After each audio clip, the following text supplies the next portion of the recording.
On today's episode, we are having a holiday roundtable and talk about self-care tools that are important to provide for brain injury survivors, their families, and friends. Normally, the holidays are seen as the most wonderful time of the year. Yeah, that was me trying to sing for you guys to better appreciate it. And it was wonderful. But for many people, sometimes it's very overwhelming. Today, you will be hearing from me, from Carrie, and Emily, and provide a different perspective by sharing the difficulties that brain injury survivors experience, and also share some self-care tips for the upcoming holiday season so it could be more relaxable and enjoyable for all. So today, to start off the conversation, I think it would be best for you guys to be hearing from Emily and start it off and telling us about the holiday blues and how it relates to brain injury survivors. Well, there's kind of two pieces there. With the holidays, grief is always an issue. Many people are pretty much everybody is celebrating a first holiday without someone.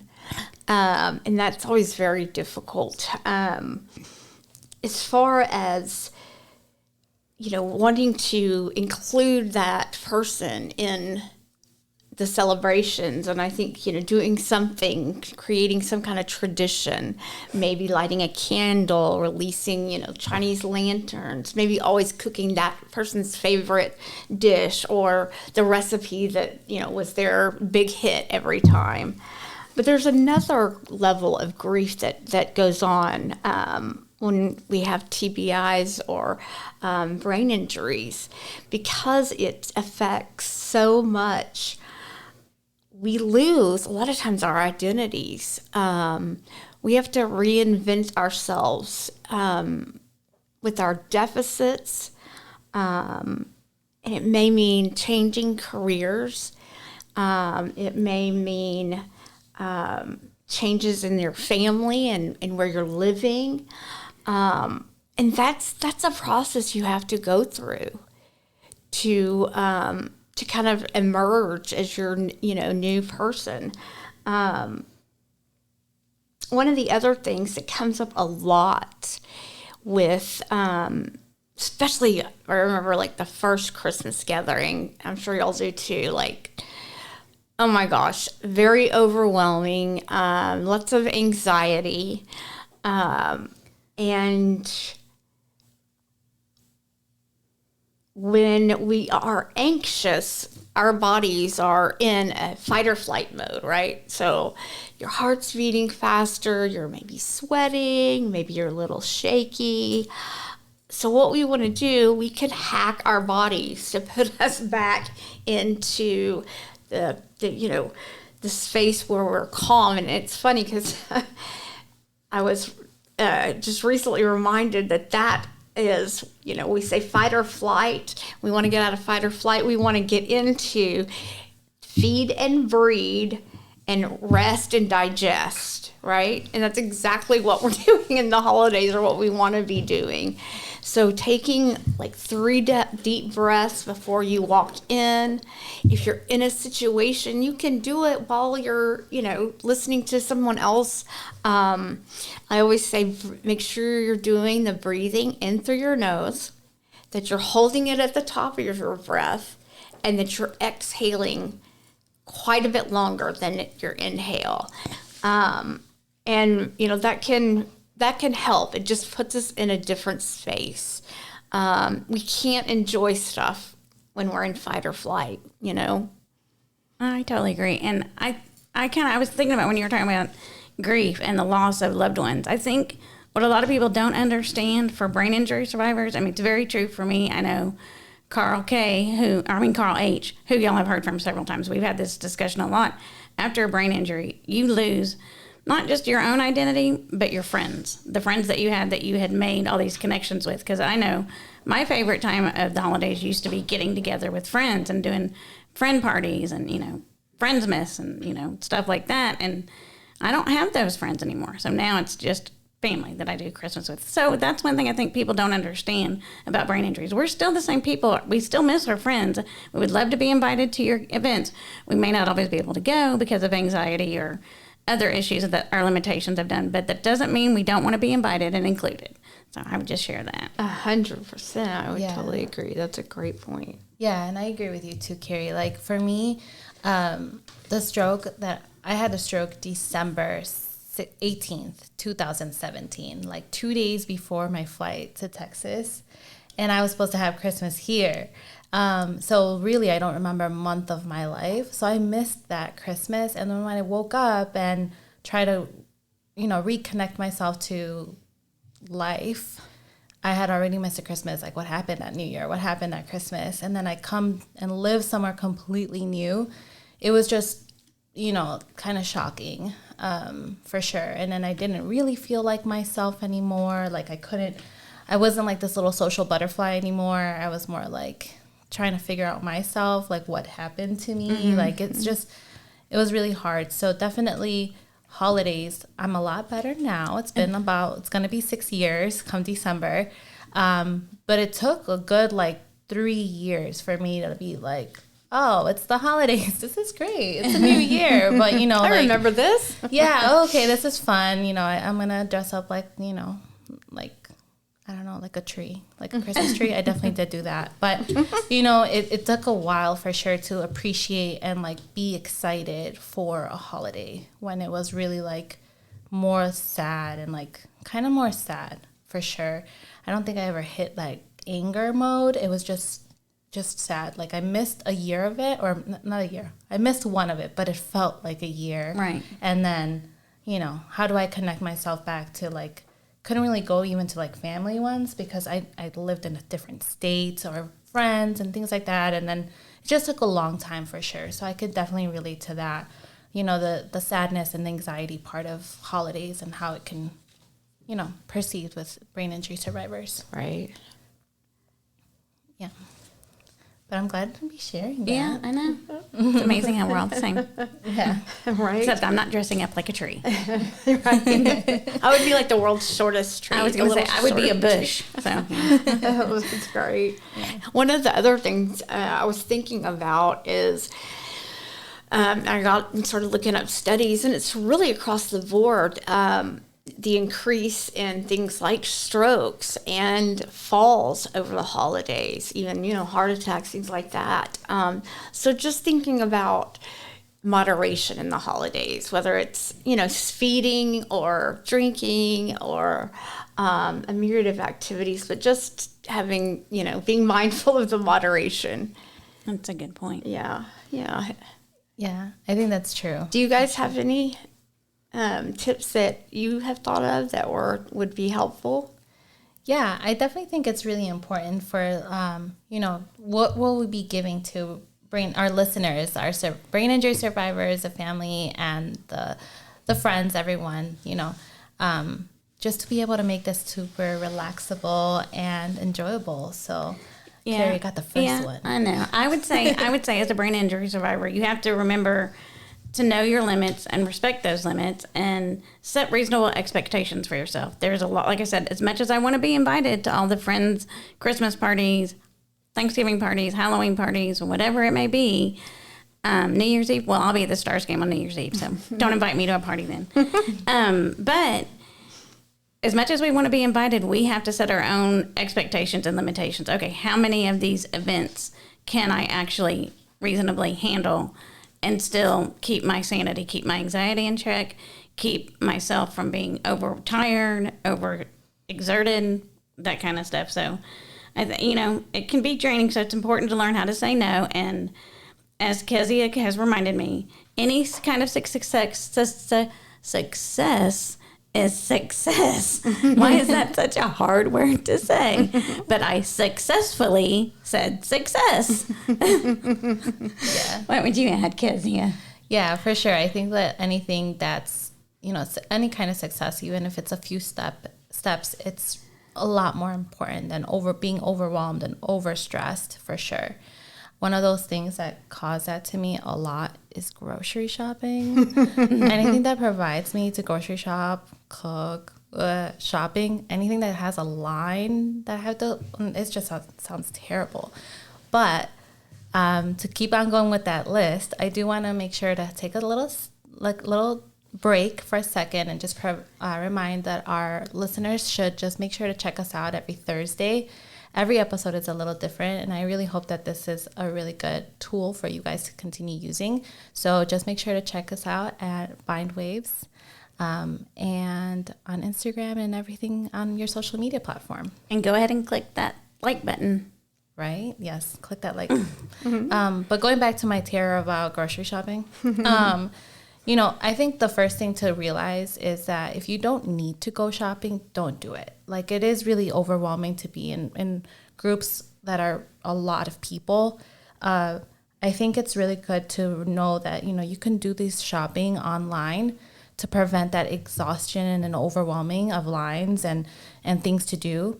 I mean, if you can't, which is understandable too, like, being technical online is difficult too. Write it down on a note. I think that would be really good to do. Also, maybe going at a different time, going closer earlier to the morning than later in the afternoon. That's avoiding a lot of people while doing the grocery shopping and the shopping, going to malls and all of that. So I think that's like a really good tip to take into consideration to kind of like lessen the possibility of being exhausted. I know. I love Amazon.com for shopping. Right. Yeah, We should get some. Yeah. It's like the silver lining to COVID is having all the infrastructure to really, you can get anything online. Absolutely. It's, crazy.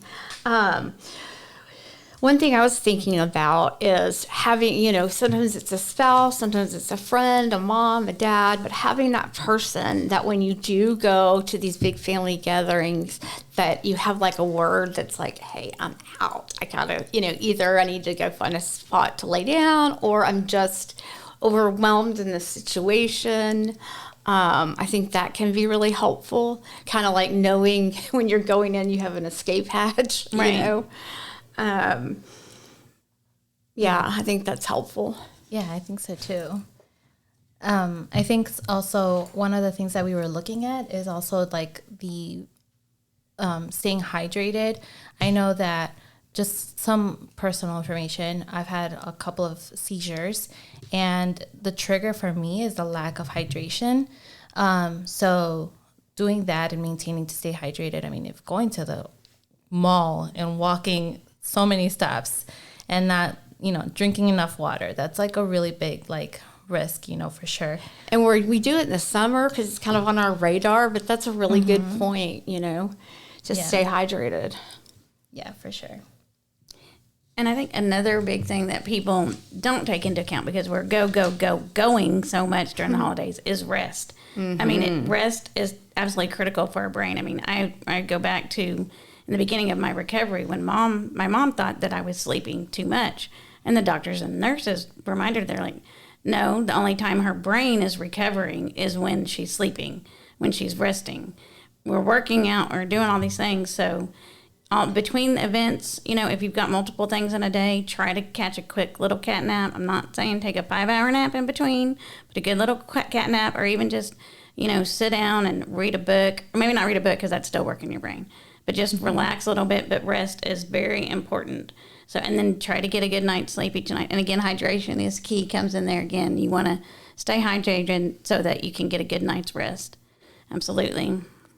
I think is really important too, is trying to maintain and communicate as best as you can. So I understand that sometimes after having a stroke, trying to find that connection again with people and knowing who you trust the most and who you feel the most comfortable sharing your information with it's difficult. But once you find those people, whether it be your caregiver or your family or your best friends, those are the people you would want to be with you, right? So if you have to go grocery shopping or shopping overall, going to those crazy malls, invite your friend with you, right? And I think that would be great. I also think it's really important to make sure you have an escape plan in case something crazy happens, you have that available.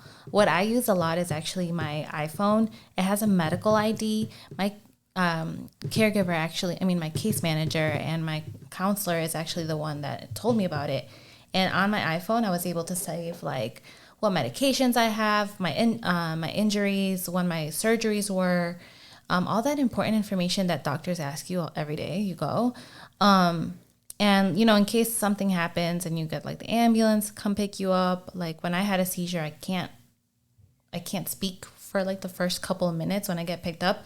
And to kind of make it better and be a little bit smoother, a lot of ambulances already know to grab your iPhone and they'll see all this information on it. So I think that's, have an escape plan just in case.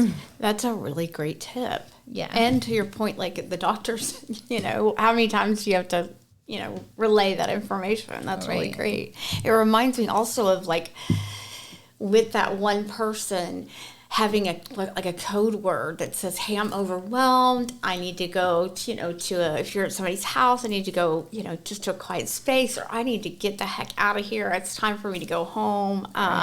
Or even just, I need rescued out of this conversation, you know. So I think that's important when you find that person, putting together a plan and doing so, you know, thinking about it, being intentional about it, and doing that before the event or the gathering. Yeah, for sure. It's really, really hard to ask for help, but I'll quote one of my favorite Texans, Brene Brown. You know, vulnerability is our most accurate measure of courage. It doesn't feel like it in the moment, but that's when we look at people that are vulnerable, that's what we see. We see courage. So really leaning into that, and then also using the holidays as an opportunity to practice gratitude, you know, for all those people, you know, that have been there. You know, we know it's a long journey, and we need a lot of people then, and a lot of support around us. Absolutely. And I think just to close out the list, we want to remind everyone to not just enjoy the holidays, but appreciate yourself during the holidays as well. Getting through the holidays is a huge accomplishment for everyone. Remember, these tips don't necessarily just completely apply to those of us that have had a brain injury, but you can work them for normal people. Is that the right word? Probably not. We're all normal, but abnormal. For regular people, all these tips work as well. But for our friends and our caregivers, I would remind you that overstimulation is real for the brain injured survivors. And to help us and make sure that we're holding ourselves accountable and taking care of ourselves, and celebrate those accomplishments with us, not just, you know, go, well, you know, you look great. You're doing fine. Keep going. Happy holidays. So that's what we kind of want to make sure everyone knows, that we're all in this boat together. Sometimes we need a little more help than the average person, but we hope that these tips find you well and find you happy and give you good ideas to keep your holidays safe and exciting. Happy holidays. Yes, and thank you so much, Emily, for joining us in this round table and having this interesting conversation about the holidays. Of course. And thank you, listeners, for taking the time and listening to our perspective as brain injury survivors and these steps to enjoy the holidays as brain injury survivors, and to all of the loved ones that are with us too. And as always, if you would like to contact us, remember you can email us at bindwaves@thebind.org. You can follow us on Instagram. Guess what? At bindwaves. And then again, you can visit our website, our newly redesigned website, thebind.org/bindwaves. And don't forget to like, share, subscribe on your favorite platform. And also hit that notify on YouTube. You can see our faces. Like right now, I hope you're seeing it while you're listening to Bindwaves. And send us your tips and your holiday experiences that have been successful. Absolutely. And don't forget, every Thursday you can find all new episodes on all your favorite platforms. So until next time. We hope you've enjoyed listening to Bind Waves and continue to support Bind and our nonprofit mission. We support brain injury survivors as they reconnect into the life, the community, and their workplace. And we couldn't do that without great listeners like you. We appreciate each and every one of you. Continue watching. Until next time.